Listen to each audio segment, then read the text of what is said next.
Hello and welcome back to the Peoplepreneur. This video is going to be about what options do you have if you really want to get out of your 9 to 5 routine in the long run.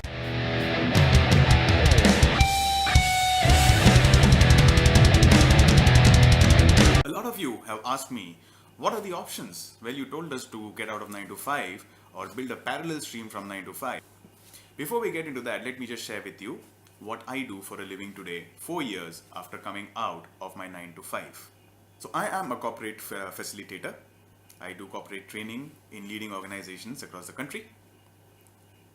I am also, along with a couple of my partners, we run a quality management system improvement business where we help startups and small and medium enterprises improve their quality systems by getting them better and better at various levels of ISO certification.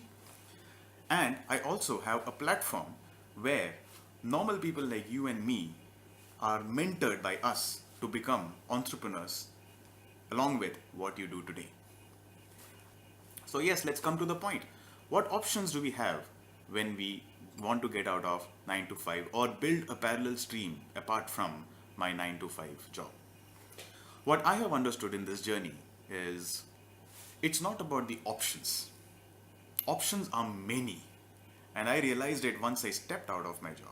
Now, I'm not asking you to step out of your 9 to 5, but number one, just if you can open up your mind beyond your 9 to 5 routine, we will be able to see so many opportunities out there. It's just that today, because we are stuck in our daily routine of 9 to 5, getting back home and getting back to our families, our mind doesn't have the space to study and analyze opportunities around us. There is plenty of opportunity today, far, far more than what our parents have had. We live in an information age today, not the industrial age that our parents and grandparents have led in. What happens is, when we tend to look at opportunities beyond what we are doing, we try to define our capability depending on what I know. Right? Now let's just think about this question. If I was to do something in the area, what I know, why am I not doing it? Because you have the skills, you have the expertise, everything is there. Why are you not doing it? There is something there in our mind which stops us from doing it. What is the other option? Get into something which you don't know, where obviously the risks are going to be much higher in your mind. But let me tell you, from an FMCG background, what I do today, corporate training, quality management services, mentoring small people, young people as entrepreneurs, none of this is what I've ever done. It's just an area that I stepped into and I learned on the way. And I would just want to share a real story from my life. Around the time when I was pondering about quitting my job, my little son, he was 8.5 months old and he had not started walking. He was just crawling. And I was sitting in my living room and just pondering about life, reflecting on life as you may want to call it. And I saw him crawling towards the table. There was a red colored car right in the center of the center table and he spotted it and he wanted that. So he pulls himself up, crawls and comes to the edge of the table, holds the edge of the table, stands up and pulls himself, picks up the car and then drops down and goes away with his car. That was a wow moment for me, because what I realized at that point of time was his goal was the car and he did not have the skill of walking, but in the process of pursuing the goal of taking the car, he started developing a new skill, a life important skill, which is walking. I realized at that point of time that it is not about what I can do, it is about going for the goal that I want, because if I'm clear and pursuing the goal that I want, the skills will automatically get developed on the... So it's not about what options are there, it's about thinking how you want to do stuff.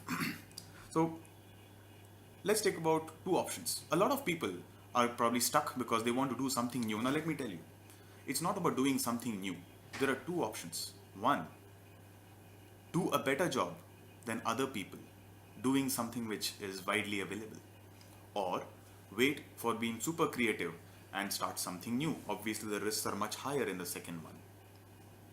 There are plenty of opportunities out there. You can look at consulting, you can look at training, you can look at selling insurances, you can look at direct selling, network marketing, you can look at teaching music. Do what you love, because here is the point. If you can spend 2 to 3 hours every day, beyond your 9 to 5 for the next 2 years and you're able to generate income, think about what that can give you. it has the potential of substituting your salary, and at the same time it can free you from the 50 to 60 hours that you're spending in your 9 to 5. Now, I'm not saying whatever you start, you do that throughout your life. Not necessary. You may have bigger passions, and there may be very realistic reasons which are stopping you from going there.